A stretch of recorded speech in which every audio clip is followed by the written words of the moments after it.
Happy New Year's, guys. I'm a little sick, but Happy New Year's. I love you. We could play some New Year games today because it is New Year. So let's play. First game we could play is what should we play? Sorry, I'm actually sick. So yeah. How about we play? Yeah, Minecraft. Yeah, that's the most game that I like. So let's play Minecraft. So we're playing Minecraft. We will play a few other games. So let's play. Basically, we have a lot of words. Basically, you make. But let's go in creative mode. And let's build some games that you can do.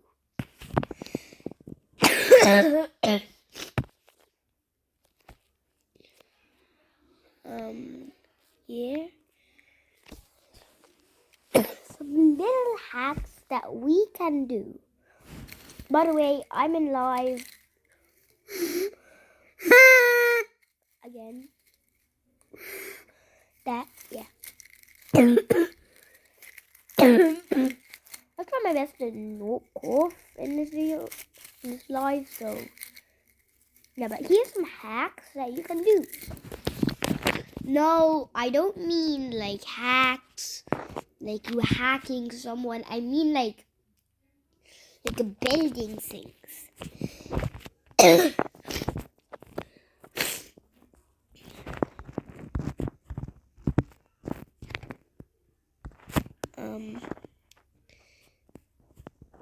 Is your Minecraft? Are you a pro Minecraft player like me? Here's some things that you can do. You could get a chain. Wait, let me get some things.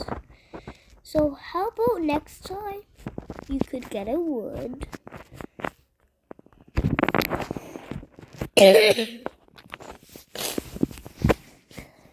Two chains.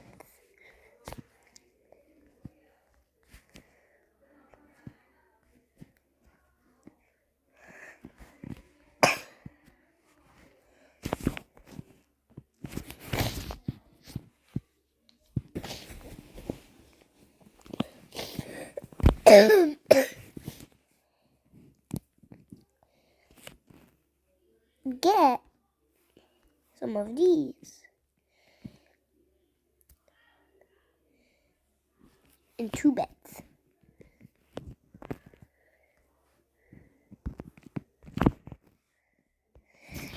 And what you want to do is place your beds.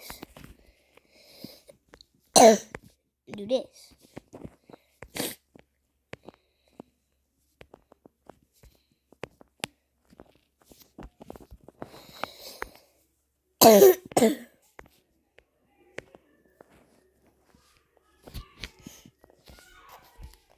Add 2 beds inside.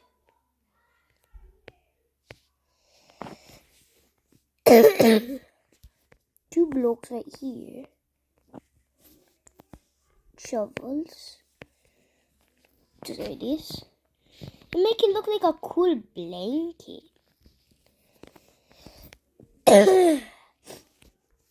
Add some chains, make it look like it's hanging on those chains. Carefully stack it on top.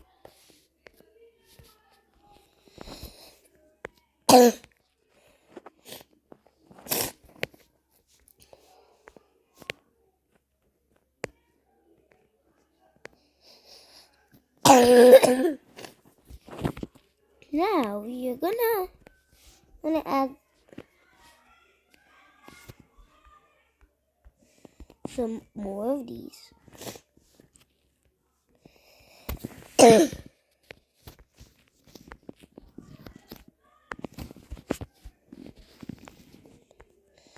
some two of actually these. Now it looks like even, but we need to leave it like this.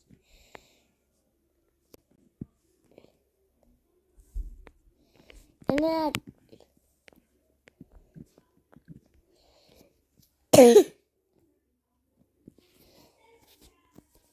it's these.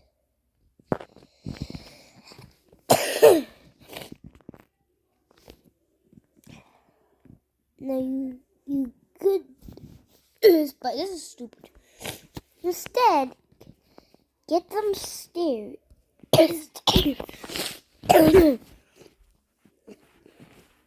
Some stairs.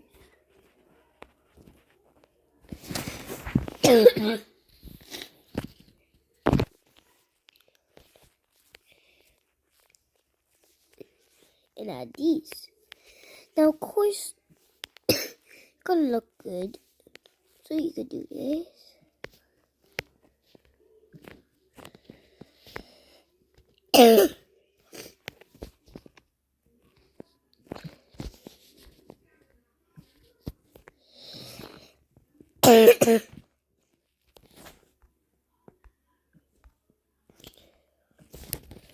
Now you need to do this.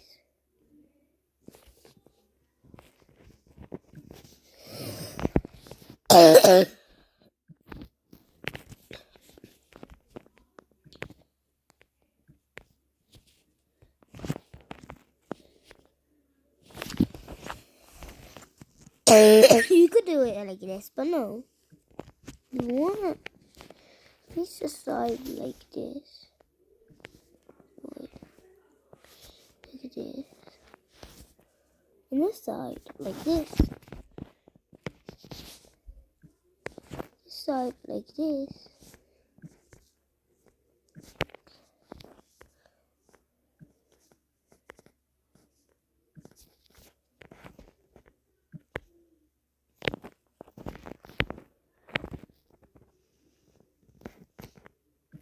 And this.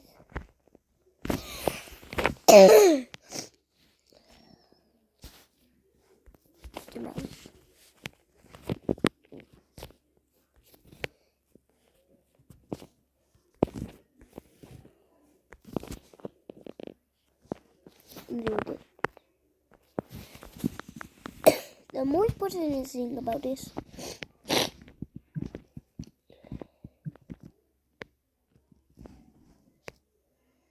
what? Why will you kick me out of my own? Okay, I guess we could not play Minecraft. But we could react to some videos. The math is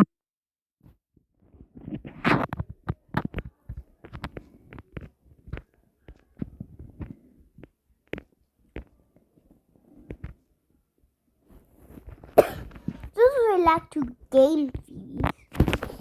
And yes, if you don't understand this, it's actually Five This is actually Five Nights at Freddy's. So if you're not understanding this, it's okay. I will tell you in another video what this is supposed to be. What Five Nights at Freddy's is. That's what.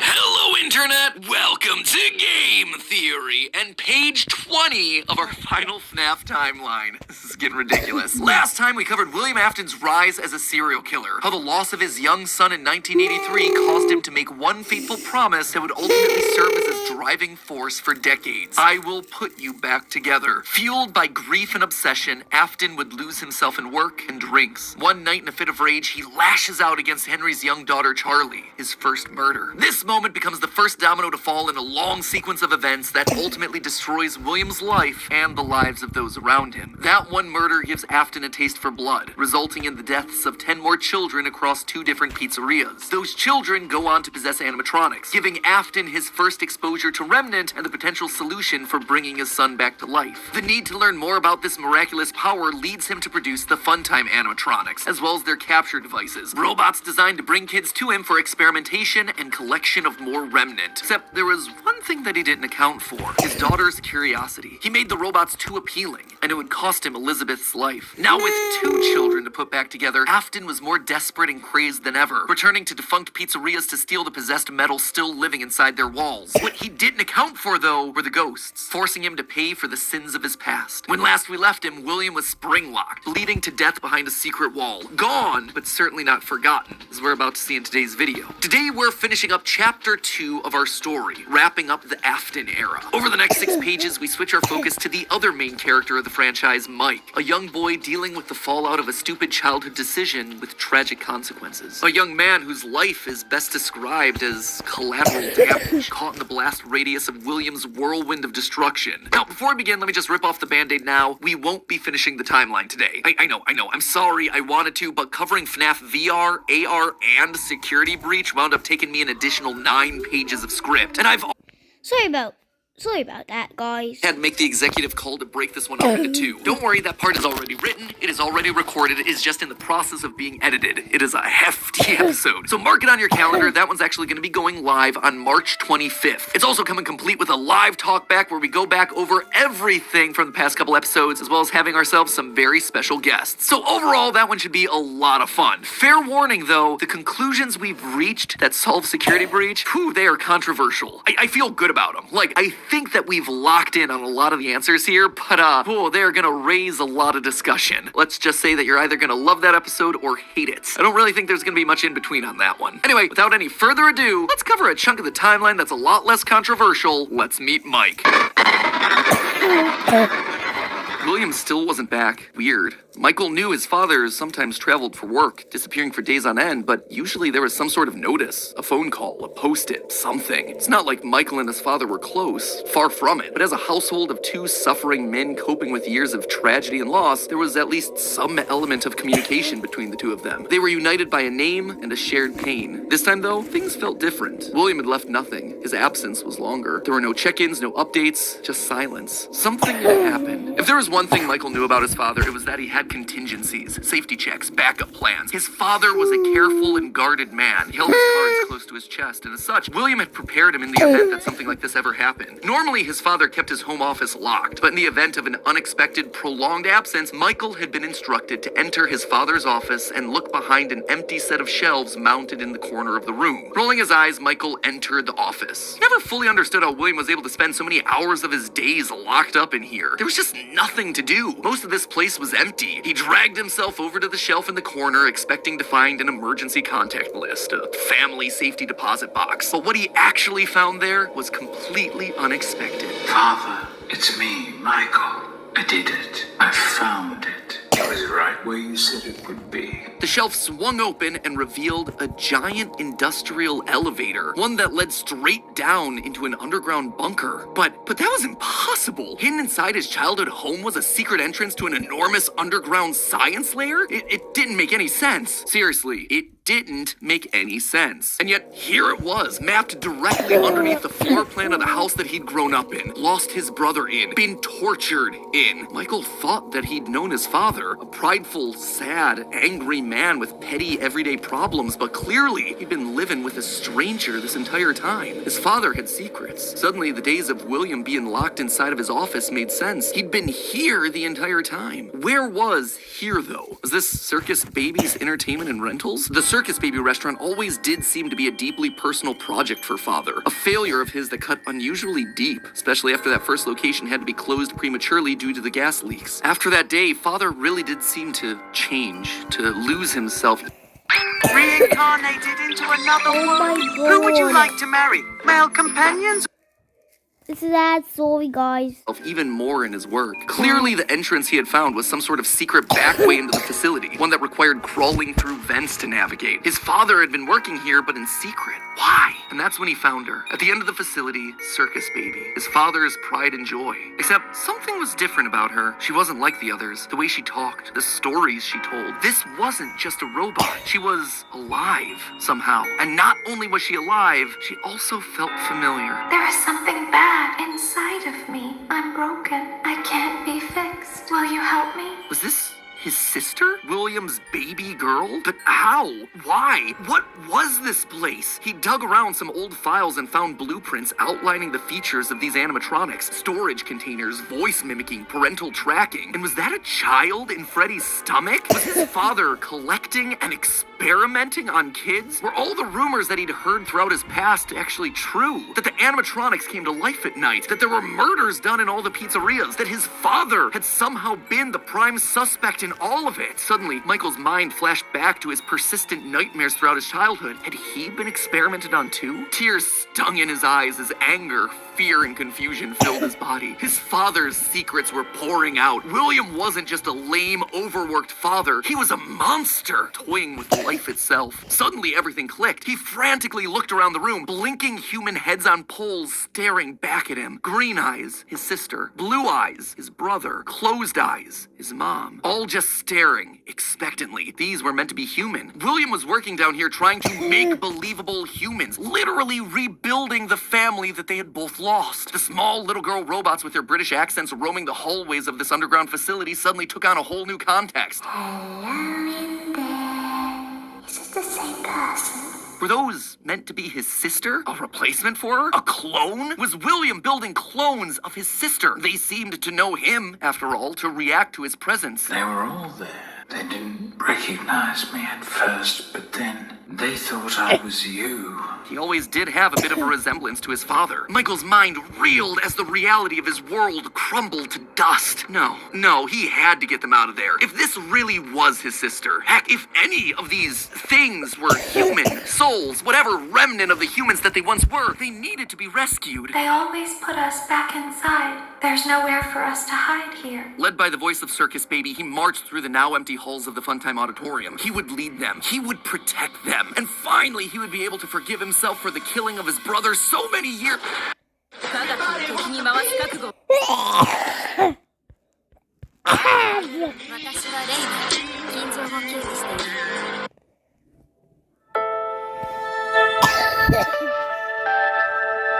The soft... You are in the scooping room now. The scooper only hurts for a moment. Scooper? That violent extraction arm? Michael had seen that one in the pile of blueprints. Something about heat rendering the magical silver metal inside useless. In reality, prior to getting himself spring-locked and put behind the wall, William's methods had become increasingly sophisticated, with a mechanized arm that could infuse new bodies with a soul. William could finally give and take away life. The only thing he needed were the bodies. But William wasn't the only one looking for bodies, as Michael was about to learn. But if we looked like you, then we could hide. If we looked like you, then we would have somewhere to go. Michael was going to be the hero to help these animatronics, all right. He was going to help the haunted tubes and wires of these animatronics escape, just not in the way that he anticipated. His sister had lied to him. Another game of pretend. The scooper plowed forward, digging its extraction arm into his body. As he heard his bones ripping through his flesh, Michael blacked out. But something is wrong with me. I should be dead, but I'm not. For the next several months, Michael's life was not his own. He was forced to comply with the tangle of wires and spirits that lived inside of him. His body felt like an overfilled balloon begging to burst as day by day, week by week, his flesh began to sag and discolor. He was a walking, talking, rotting corpse, alive, but wishing he wasn't. He was a puppet, a walking shell. And while he did his best to conceal his fate, there was only so much a man filled with robot spaghetti could do. The entity in his innards would eventually leave, but by that point, the damage had been done. His decaying flesh stank, turning him into a literal purple guy. But still, even with no bones, even with rotting purple flesh and begging to die, Michael continued to live. That silvery metal remnant injected by the scooper meant that he couldn't die. His anger also refused to die. What he had seen down there in his sister's location had rocked him to his core. His father had killed and captured dozens. His experiments had killed his sister and then tortured him throughout all his childhood. He was actively trying to build human replicants. He didn't know where his father was, but Michael knew that he was out there somewhere. I've been living in shadows. There is only one thing left for me to do now. I'm going to come find you. Michael had to correct for the sins of his father. He had to make things right. Michael would burn Fazbear Entertainment to the ground. I mean, what else could you do when your skin was permanently purple? Michael's strategy was simple. He would apply for night security guard positions at the old defunct pizzeria locations. That way, no one ever had to see him or smell him during his shift. And all these old, shuttered locations did need guards. Teenage vandals and squatters were always looking to get inside these abandoned buildings, and yet no one ever really wanted to work an overnight graveyard shift unless they were practically out of options. Enter Mike. One by one, he would take on the job of security guard, changing his name each time to ensure that no one was able to follow his paper trail. Once inside, he could tamper with the animatronics and figure out how they worked, writing about his experiences in his security logbook. While there, he would listen to the old tapes where upper management awkwardly welcomed new recruits to their summer jobs, even though he was working there nowhere near the summer months. He heard the gory details of his father's franchise from the outsiders looking in, confused and afraid about what was happening in the walls around them. Sometimes he would see his brother in the form of the Golden Freddy suit. It's me appearing on the walls around him. Except now, there was something else there. He was no longer alone. Another angrier presence was also in the suit, as if two spirits were forced to share the same body. And Golden Freddy would attack him now. It was aggressive. Its vengeance wanted to lash out at anyone with the Afton name, anyone who wore a security guard outfit. Over time, Mike worked his way through the old restaurants, the original pizzeria, the bigger, better Freddy Fazbear's. He spent weeks there looking for clues as to his father's whereabouts. And each time at the end of his week shift, he would then set the location on fire. Remnant can't survive high temperatures after all. So burning away whatever spirit-laden animatronics that still existed inside seemed like a winning strategy. All this revisiting of his past, though, was causing the nightmares to begin again. Hallucinations that brought him back to his childhood. The guilt around killing his brother. His dreams were oddly mixed with the shrill phone calls of the security guards. But it would all be worth it in the end. The goal was to eventually stumble across the one location, the one job that would finally reunite him with his father. Little did Mike know that that day would come sooner than he expected. 2023, an advertisement came across Mike's TV. Fazbear Frights, a new horror attraction inspired by the awful crimes that occurred around Freddy Fazbear's Pizza so many years ago. It made Mike sick. People looking to make a quick buck off the tragedy of others, off his own family. This wasn't a joke or entertainment. Regardless, he had to be a part of it. If this team was combing through his family's history, they might stumble across something that could be useful. And if his father was truly still alive as he suspected, there would be no way that he wouldn't show up here. Maybe finally, this could be the final chapter in his family's marathon of tragedy. Mike applied for the job and was immediately handed the keys. Years of doing this had taught him that security guards rarely receive thorough security checks. They also liked how creepy Mike looked. They thought it was a costume, on theme for the job. What little they knew. Hey, glad you came back for another night. I promise it'll be a lot more interesting this time. For weeks, there was nothing. But just as Mike considered giving up, he received the call that he'd been waiting for years. You're not gonna believe this. We found one. A real one. Could this finally be him? Sure enough, there he was. William inside his iconic golden Bonnie springlock suit, only now it was green and decaying with age. And there they were, a small family of broken men finally reunited. It's been a long time, Dad. Mike had always struggled with the phantoms of his past haunting him, but now all the animatronics he'd encountered over the past months, hopping from pizzeria to pizzeria, suddenly sprang to life, their burned faces haunting him as he tried to keep track of his father on the cameras. It would seem that William's mere presence had put the spirits on high alert. Ultimately, they were harmless, more annoying than anything else, but there was one that felt different from the others, one that was more than just a mere phantom, the security puppet. If he looked at the cameras at just the right moment, he could see it floating there through the halls. He could even see its reflection in the water pooled on the ground. It would seem like he wasn't the only one there on a mission. While he was dealing with Springtrap, Michael assumed that this one was likely dealing with the spirits of this place, finally setting them to rest. Hopefully this means a happier day for all of us, Mike thought to himself. And in that moment, he felt the air around him release, like pressure being let out of a bottle. The building sighed, as if 5 spirits had finally been allowed to move on. He had the sense that his brother was a part of them. He rigged the wiring inside the building to misfire, and the dry, desiccated walls erupted in flames. It is finished. I can't express how grateful I am, Commander. You can count on me. Bad.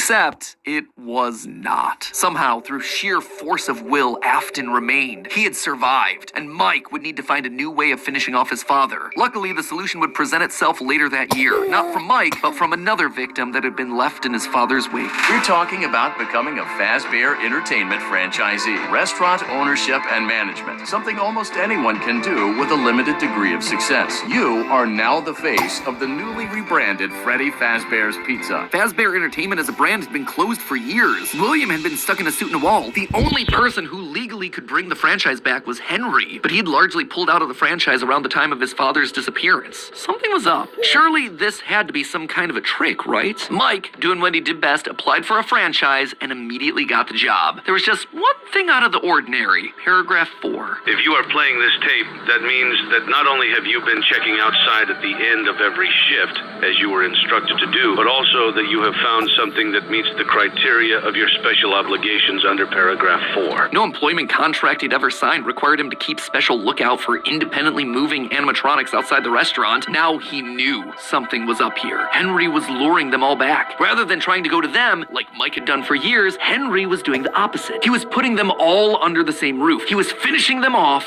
for good. Mike knew this wasn't meant to be a restaurant. It was meant to be a prison, a containment vessel, a locked box meant to trap them all in so they could finally end the madness. It took a few nights, but eventually everyone was there. His father, the puppet, the robot spaghetti that had once violated his body, and his sister, now hopelessly devoted to serve the man that had once gotten her killed. It was time. He had been instructed to seal the doors and leave, but while he locked everything down, he didn't move on. If this was truly meant to be the end, if the remnant needed to be washed away, he needed to be a part of that. This is where your story ends. And to you, my brave volunteer, who somehow found this job listing not intended for you. Although there was a way out planned for you, I have a feeling that's not what you want. I have a feeling that you are right where you want to be. And to you monsters trapped in the corridors, be still and give up your spirits. They don't belong to you. For most of you, I believe there is peace and perhaps more waiting for you after the smoke clears. Although for one of you, the darkest pit of hell has opened to swallow you whole. So don't keep the devil waiting, friend. And with that, it was over. The Afton legacy died with all of them trapped inside of a literal box. As the flames danced around the office, Mike, for the first time in decades, was happy. But William wasn't gone yet. Although the darkest pit of hell was open and waiting for him, something or someone wouldn't allow him to move on. Instead, he found himself locked in moments from his past. The pizzeria, his son's room, his underground bunker. It was as if his brain's neurons were all firing at once, overloaded, mixing and matching all his biggest fears, regrets, failures. What was this place? How did he get here? He called out into the silence. My skating? Solid. My slapper? Solid. My equipment? Stinks. Like really. Then they started coming. Without warning, animatronics, both new and old, began to jump out at him, bite him, rip him limb from limb. The pain was immeasurable. Make it stop. Make it stop. William, for the first time, longed for death, an end to this torture. Just as it felt like he couldn't take it anymore, everything was quiet again. It was as if the world had been reset. There was a brief moment of quiet, and then the onslaught began again. Dozens of faces from his past all focused on him. A waking nightmare that he couldn't escape from. More pain, more ripping. It was his own personal hell, but why? Why couldn't he just die? And then he saw them, a group of characters he never thought he'd see again. Those janky, stolen characters that had started everything. The mediocre melodies. It had all started to go wrong once they showed up. Once Henry had made them. But mixed in with their obnoxious southern drawls, William heard something else. It was barely a whisper, but he could just make out the words. He tried to release you. He tried to release us. But I'm not gonna let that happen. I will hold you here. I will keep you here. No matter how many times they burn us. That voice. He knew that voice, but from where? Greetings from the fire. From the one you should not have killed.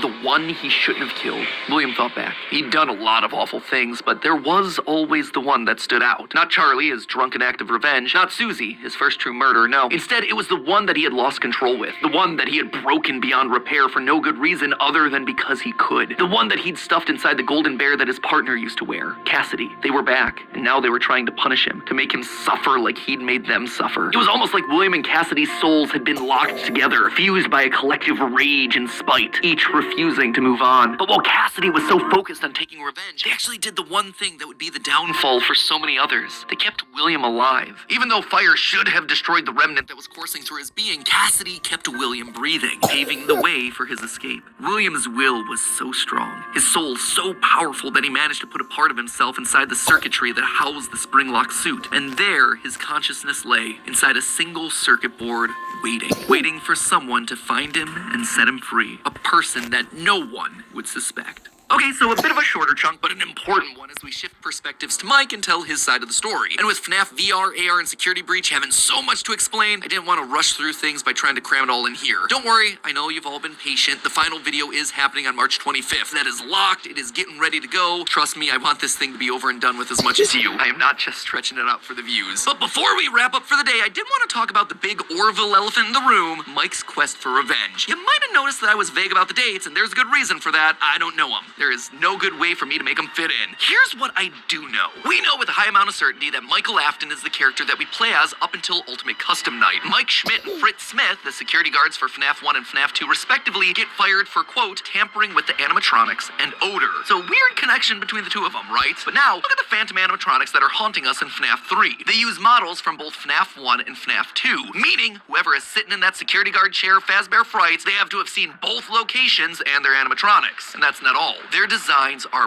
burnt. It's a weird detail in the game, and it's something that the character encyclopedia repeatedly calls attention to. The burned texture for these phantom animatronics. Why is that so unusual, though? Fazbear Frights is the first time in the franchise that we hear about anything burning down. From that point on in the story, it's like the characters turn pyro and are suddenly setting fires left and right. But for the first 3 games, nothing ever catches fire. The animatronics are just moved or repurposed in some way. So when did they burn? And why would our security guards see them as being burned? Someone has to have been going location to location, setting these places on fire, purging the sins of the past. We know we're definitely playing as Mike and Sister Location in FNAF 6 based on the in-game dialogue. And in FNAF 4, there's an Easter egg where we can hear the phone call from Night 1 of FNAF 1, meaning that whoever's in that bedroom has heard the recording as a security guard. We also know that Mike has seen the nightmare animatronics based on his drawings in the security logbook. So overall, there is solid evidence that connects all of FNAFs 1 through 6. You'll also notice how the character encyclopedia doesn't have a page for Mike Afton. This thing has a page for Chocolate Bunny Bonnie, but not Michael. Some tells me they don't want us to confirm how many games he's been in, because that would confirm too much of the theory. In short, this gives us an incredibly compelling and complete narrative. Mike as our protagonist, and William, his father, as our antagonist. Mike accidentally kills his brother in Fredbear's mouth, which begins our story and sets William.